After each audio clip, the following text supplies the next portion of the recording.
వ్యక్తి ఒక పిల్లవాడిని ఉదయం నుంచి బ్రహ్మాండమైన సూపర్ హిట్ సినిమాలన్నీ చూపించారట అబ్బాయికి. ఆ సినిమాలు చూస్తున్నంత వరకు ఆ అబ్బాయి నేను వెళ్ళి సమాజానికి ఏదైనా చేయాలి, ప్రతి ఒక్క సినిమా ఆ కుర్చీ పట్టుకొని నలిపేస్తున్నాడు, లాగేస్తున్నాడు, నేను ఏదైనా చేయాలి అని ఆ మనిషిలో భావాలు ప్రకటితమవుతున్నాయి.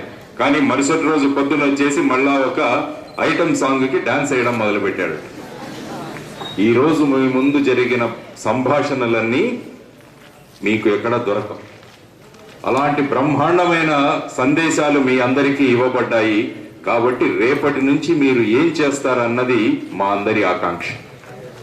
మీరు కూడా నేను చెప్పిన ఆ సినిమా చూసిన విద్యార్థిలాగా రేపొద్దున మళ్ళా మీరు మామూలుగా ఉండిపోతే ఈ రోజు చేసిన ప్రయత్నాలు వాటికి ఎలాంటి ఫలితాలు మనం ఆశించలేం. కాబట్టి మీ భవిష్యత్తు బాగుండాలని, మీరు ఒక అద్భుతమైన వ్యక్తులుగా తయారవ్వాలని ఆకాంక్షతో మేమంతా ఇక్కడికి వచ్చాం. మీ వయస్సున్న పిల్లలు నాకున్నారు. కాబట్టి మన పిల్లలకు ఎలా సంబోధిస్తామో ఆ విధంగా మేము ఇక్కడంతా మిమ్మల్ని అంతా మా పిల్లల్లాగా చూసుకుంటూ మీరంతా మంచి భవిష్యత్తులో గొప్ప భావి భారత పౌరులు అవ్వాలన్న ఉద్దేశాలతో మీకు విషయాలన్నీ ఇప్పుడు చెప్పబడ్డాయి. ముఖ్యంగా మీకు చెప్పడం ఏంటంటే, నేను మీలో అద్భుతమైన శక్తి ఉందని ఇప్పుడు స్వామీజీ వారు మీ అందరితో స్వామి వివేకానంద వారి అద్భుతమైన వాక్యాలు ఆయన చెప్పిన వాటి కొటేషన్స్ అంటాం మనం, వాటిని మీ అందరితో చెప్పించారు. కాబట్టి ఒక్కొక్క కొటేషన్ మనం రోజు చదివినా కూడా ఎంతో స్ఫూర్తిదాయకమైన కొటేషన్స్ ఆయన మనకిచ్చారు. కాబట్టి ప్రతి ఒక్కరూ వారు సజెస్ట్ చేసిన ఆ పుస్తకాలు 3-4 పుస్తకాలు మీరు చదవగలిగితే ఎంత, అంతా కలిపి 20 రూపాయలు అంతే ఆ పుస్తకాలు, 4 పుస్తకాలు. ఆ 4 పుస్తకాలు మీరు అద్భుతంగా చదవగలిగితే ఎంతో బాగా ఉంటుంది. ఎందుకంటే ఈ జీవితం అనే నదిని దాటిన వాళ్ళం మేమంతా. ఈ నదిలో ఎక్కడెక్కడ సుడిగుండాలు ఉన్నాయో, ఎక్కడెక్కడ ముసళ్ళు ఉన్నాయో ఇవన్నీ మాకు తెలుసు. కాబట్టి మా పిల్లలైన మీరంతా కూడా ఆ సుడిగుండాల్లో చిక్కకుండా, ఆ ముసళ్లకు ఎరకాకుండా మీరంతా అద్భుతంగా ఆ నదిని దాటాలని కోరుకుంటున్న వాళ్ళం మేమంతా. కాబట్టి ఇక్కడ చెప్పిన ప్రతి విషయాలని గనక మీరు క్షుణ్ణంగా గమనించగలిగితే ఎంతో అద్భుతమైన భవిష్యత్తు మీకుంటుంది. మీలో చాలా మంది అనుకోవచ్చు, మేము గ్రామీణ ప్రాంతానికి చెందిన వాళ్ళం, మేము పేద కుటుంబానికి చెందిన వాళ్ళం, కాబట్టి మేము జీవితంలో సఫలీకృతులము కాలేము అని చాలా మంది అనుకుంటూ ఉంటారు. కానీ అదంతా తప్పు అని ఈరోజు అనేక మంది వక్తలు మీకు చెప్పారు. కావాల్సింది మనం పేదరికంలో ఉన్నామా, ధనవంతులో ఉన్నామా అన్నది మనకు విషయం కాదు. మన ఆత్మస్థైర్యం ఎంతుంది, మన ఆత్మవిశ్వాసం ఎంతుంది, మన లక్ష్యం వైపు మన ధ్యానం ఎలాగుంది, ఈ 3 విషయాలు గనక మనం ఇక్కడ చెప్పుకోగలిగితే, మన మనసులో పెట్టుకోగలిగితే, ఎక్కడ పుట్టినా ఏ ఇంట్లో పుట్టినా మీరందరూ కూడా అద్భుతమైన వ్యక్తులుగా తయారవుతారు. మన దేశంలో మహానుభావులు అని అనుకుంటున్న వ్యక్తులన్నీ కూడా మనలాంటి సమాజం నుంచి వచ్చిన వాళ్లే. మనం ప్రతి ఒక్కరూ అనుకుంటాం సమాజం మారాలి అని, సమాజం మారాలి అని. సమాజం అంటే ఏంటి అని నేను మిమ్మల్ని ప్రశ్నిస్తాను. సమాజం అంటే ఎవరు? సమాజం అంటే ఏంటి? మనమే సమాజం. కాబట్టి మనం మారితే సమాజం మారుతుంది అని మనమంతా నిశ్చయించుకోవాలి. నేను మారితే సమాజం మారుతుంది అని ప్రతి ఒక్కరూ అనుకోవాలి. ఇప్పుడు సమాజంలో జరుగుతున్నది ఏంటంటే ప్రతి ఒక్కరూ మారాలి కానీ నేను మారను అని ధోరణి ప్రతి ఒక్కరిది ఉంటుంది. మనం ప్రతి ఒక్కరూ మారాలనుకుంటాం కానీ మనం మారాలనుకోం. కాబట్టి ప్రతి వ్యక్తి అలా అనుకోవడం వల్ల ఈ సమాజంలో పెద్ద మార్పులు కనపడడం లేదు. కాబట్టి నేను మారుతాను అని ప్రతి ఒక్కరూ గనక ఆలోచించుకోగలిగితే సమాజం ఖచ్చితంగా మారుతుంది. ఈ రోజు సాయంత్రం నుంచి కానీ రేపు ఉదయం నుంచి కానీ మీ అందరిలో గనక మార్పు కనపడగలిగితే ఎంతో క్రమశిక్షణ కలిగిన మీరు ఇంకా గొప్ప క్రమశిక్షణ కలిగిన వాళ్ళు అవుతారు. మొత్తం ఆంధ్రప్రదేశ్ లో మన అన్ని జిల్లాల్లో చెప్పుకోవాలి, క్రమశిక్షణ కలిగిన విద్యార్థులను కావాలంటే మీరు వెళ్ళి కల్వకుర్తికి వెళ్ళి చూడండి అని అన్ని రాష్ట్రాల్లో చెప్పుకోగలగాలి. అది ఎప్పుడు సాధ్యమవుతుంది? అది ఎప్పుడు సాధ్యమవుతుంది? ఇంతటి మహానుభావులంతా ఉపన్యాసాలు ఇచ్చిన తర్వాత కాదు, మీలో గనుక ఆ ఉపన్యాసాలు మీలో మార్పు తీసుకురాగలిగితే అప్పుడు నిజంగా సమాజం మారుతుందని నమ్మే వాళ్లలో నేను ఒకని. మీలో అద్భుతమైన భవిష్యత్తు ఉందని చెప్పాము. అదేవిధంగా ఇలాంటి అందమైన బిల్డింగులు కట్టడానికి పునాదులు చాలా గట్టిగా ఉండాలి. మీరు కూడా రేపు వ్యక్తిగా ఎదగాలంటే మీ పునాదులు కూడా అద్భుతంగా ఉండాలి. మీ పునాదులంటే మీరు ఇక్కడ చదివే కామర్సు, ఎకనామిక్స్, సివిక్స్ ఈ సబ్జెక్టులు కాదు. మీ యొక్క వ్యక్తిత్వం, మీ యొక్క సంస్కారం, ఇవి మీ పునాదులు అవుతాయి. ఎందుకంటే ఆల్బర్ట్ ఐన్స్టీన్ ఎవరైనా చదివితే ఆయన ఏమన్నారంటే, మనము చదివిందంతా మరిచిపోయిన తర్వాత మన దగ్గర ఏం మిగులుతుందో అదే విద్య అంటారు ఆయన. అంటే మీరు ఒక 25 సంవత్సరాల తర్వాత కామర్స్, ఎకనామిక్స్ ఇవన్నీ మరిచిపోతారు. మీ దగ్గర మిగిలేది ఏంటంటే మీ సంస్కారం మాత్రమే.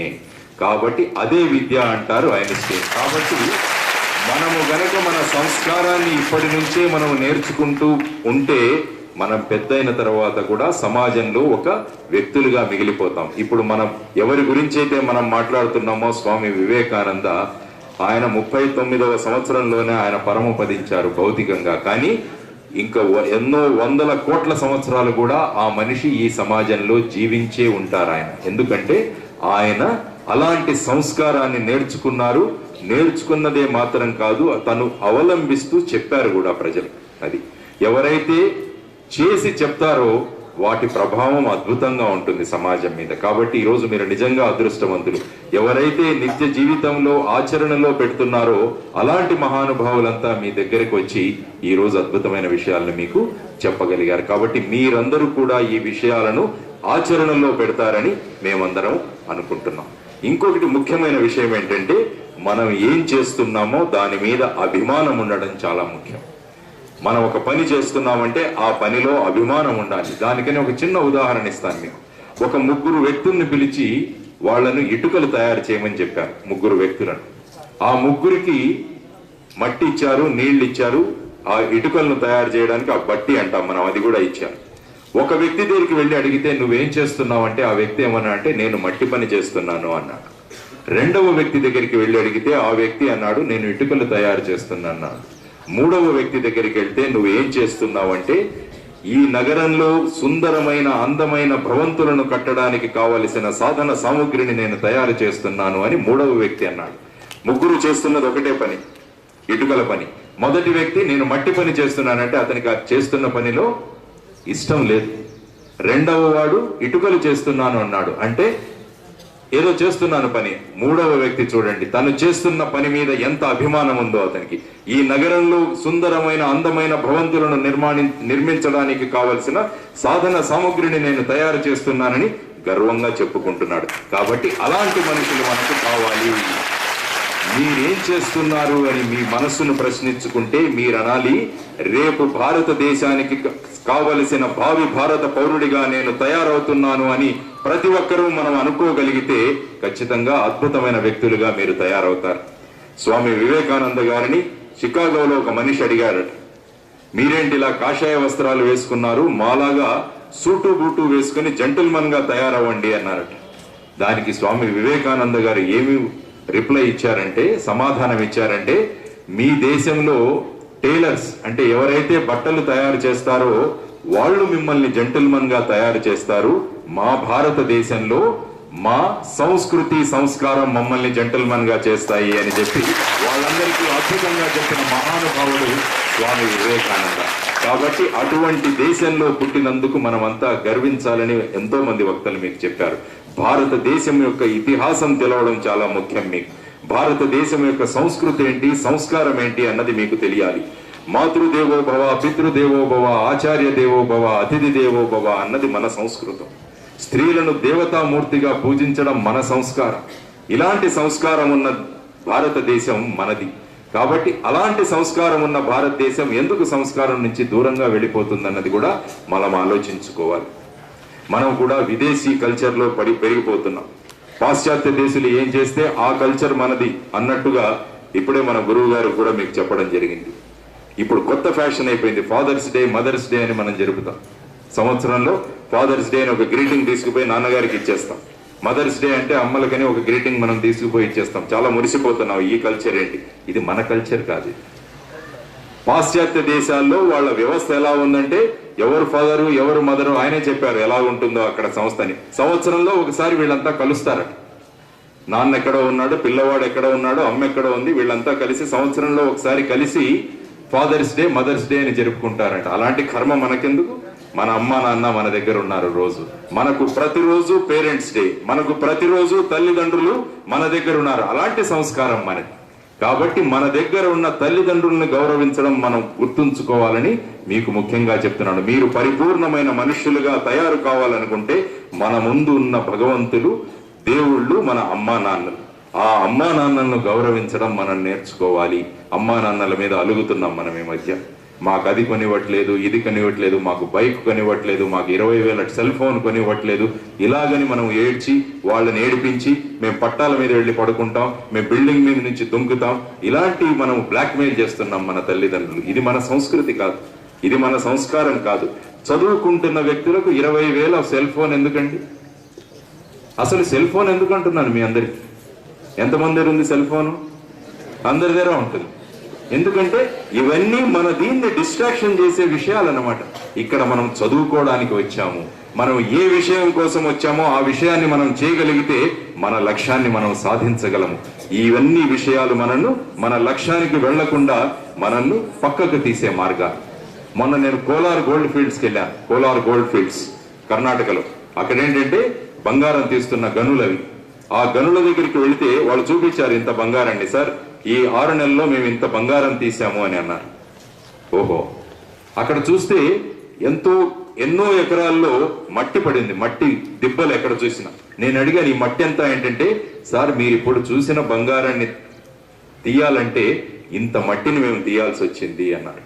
కాబట్టి మీలోని బంగారాన్ని కూడా బయటికి తీయాలంటే మీలోని మట్టిని ముందు తీసేసుకుంటే మీలో ఉన్న బంగారం అద్భుతంగా బయటకు వస్తుందన్నమాట. కాబట్టి ఎన్నో శక్తులు ఈ బంగారాన్ని మీలోంచి బయటికి తీసుకురాకుండా ఎన్నో శక్తులు అడ్డగిస్తుంటాయి మిమ్మల్ని.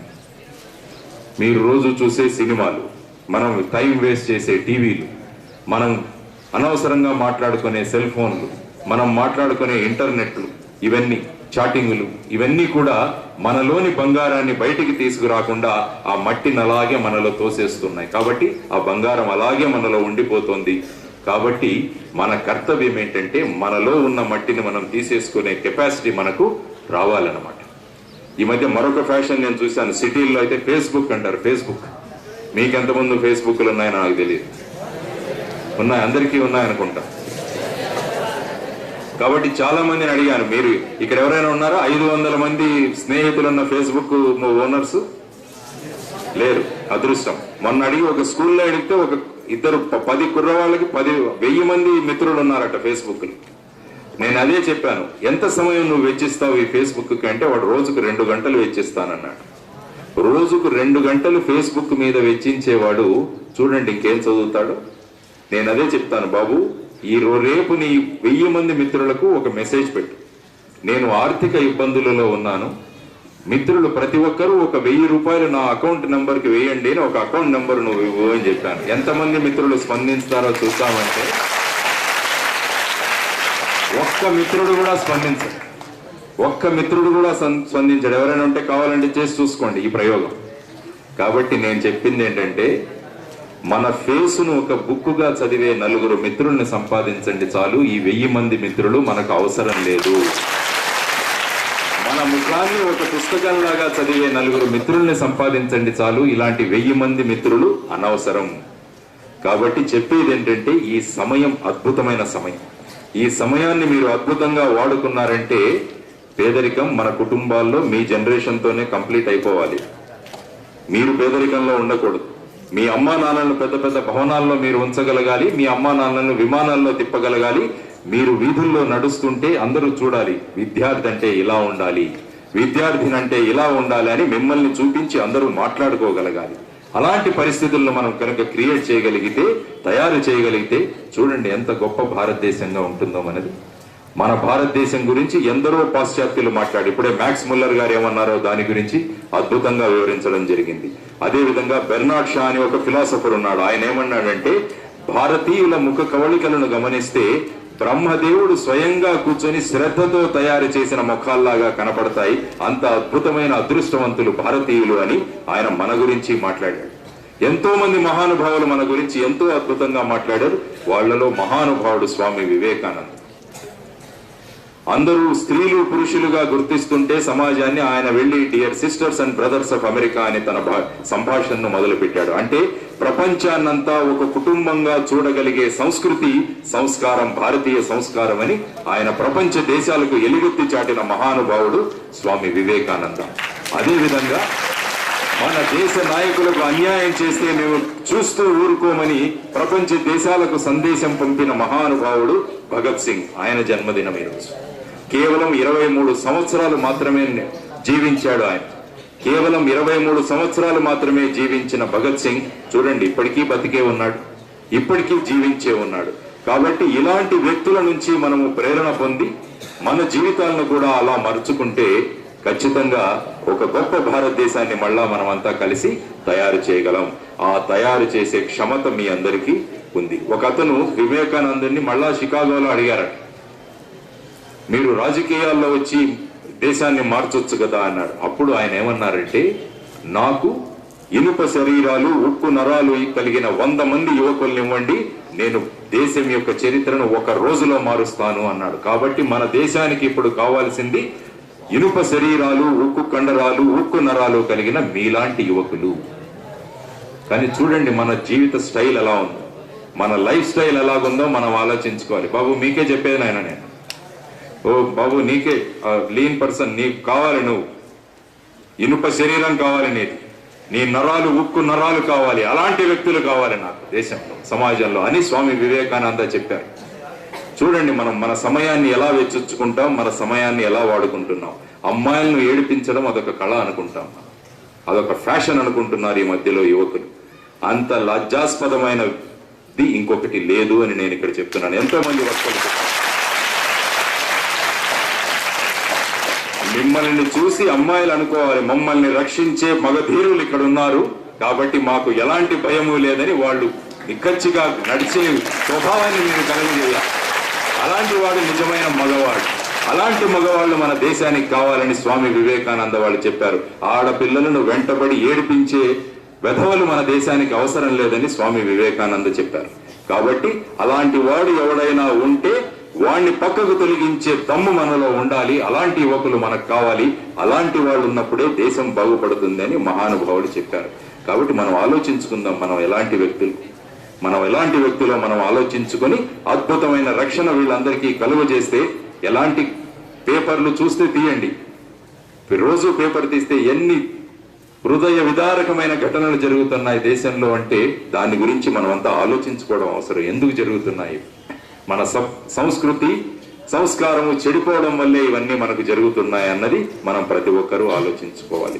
కాబట్టి ఇలాంటి సంస్కృతి సంస్కారం మన సంస్కారం కాదు, మన భారతీయ సంస్కారం కాదు. మన సంస్కారం అంటే స్త్రీని గౌరవమూర్తిగా ఆదరణమైన దేవతామూర్తిగా చూడడం మన సంస్కారం అని మనం నేర్చుకోవాలి. కాబట్టి యువకులు మీరంతా, ఎందుకంటే ఈ మధ్య నేను చూసింది మంచి ఫోకస్డ్ గా బాగా చదువుతున్నారు అమ్మాయిలు. ఈ మధ్య చాలా మంది యువకులు పెడదారిన పట్టి వెళ్ళిపోతున్నారు. చూడండి, ఇదే మీకు కరెక్ట్ అయిన సమయం మేల్కొనడానికి. అందుకనే చెప్పారు మనలో సోమరితనం ఎప్పటికీ ఉండకూడదు అని చెప్పేసి. సోమరితనం ఒకటి మనల్ని హరించి వేస్తోంది, మన శక్తిని. సోమరితనం, ఈజీ మనీ. ఎవడైనా డబ్బులు ఇస్తే చాలు వాడు ఏం చెప్పినా చేయడానికి మనం తయారైపోతున్నాం. ఆ విధమైన సంస్కృతి సంస్కారాలు మనం అలవాటు చేసుకుంటున్నాం. కాబట్టి అలాంటి సంస్కృతి సంస్కారాలు మనవి కావు. ప్రపంచ దేశాలన్నీ మనల్ని చూసి నేర్చుకోవాల్సిన దేశం, అలాంటి సంస్కృతి మనది. కాబట్టి అలాంటి సంస్కారాన్ని మనమంతా కలిసి మళ్ళా నేర్చుకుని మన దేశానికి ఒక అద్భుతమైన భవిష్యత్తును తీసుకురాగలిగే వాళ్ళు మీరంతా అని చెప్పి ఈ మహానుభావుడి రథయాత్ర ప్రతి జిల్లా నుంచి తీసుకోవడం జరుగుతుంది. ఆ మహానుభావుడి విగ్రహం చూడగానే మనకు ఒళ్ళు పులకరించిపోతుంది. ఇలాంటి మహానుభావులు మన దేశంలో పుట్టారు. కాబట్టి ఆ మహానుభావుల నుంచి నేను స్ఫూర్తిని పొంది నేను కూడా ఆ మహానుభావుడి అరుగుజాడల్లో నడుస్తానని మనం ప్రతి ఒక్కరూ గనక శపథం తీసుకుంటే మన మహోన్నతమైన భారతదేశాన్ని మనమంతా తిరిగి తయారు చేయగలమన్న విశ్వాసం నా అందరిలో ఉంది. కాబట్టి ఈ రోజు ఆ విశ్వాసం తీసుకునే మీ దగ్గరికి రావడం జరిగింది. కాబట్టి ప్రతి ఒక్కరూ ఒక్కొక్క వివేకానందులు అవ్వాలి. మీలో వివేకానందులు ఉన్నాడు ప్రతి ఒక్కరిలో. ప్రతి ఒక్కరిలో ఒక భగత్ సింగ్ ఉన్నాడు. ప్రతి ఒక్కరిలో ఒక మహాత్మా గాంధీ ఉన్నారు. ప్రతి ఒక్కరిలో ఒక మదర్ తెరీసా ఉంది. దాన్ని గుర్తించడం అవసరం. మనం అది గుర్తించి గనుక మనం ఆ విధంగా తయారవ్వగలిగారంటే అబ్దుల్ కలాం గారు చెప్తున్నట్టు 2020 సంవత్సరానికంతా ప్రపంచ దేశాలన్నీ దేశమంటే భారతదేశంలాగా ఉండాలి, పౌరులంటే భారతీయుల్లాగా ఉండాలని ప్రపంచ దేశాలన్నీ మన భారతదేశం గురించి ఎలుగెత్తి చాటాలి అని మనం ప్రతి ఒక్కరూ నిర్ణయించుకుంటే చూడండి ఎంత అద్భుతమైన భారతదేశం తయారవుతుందో. కాబట్టి అలాంటి దేశాన్ని మనం అంతా తయారు చేద్దాం.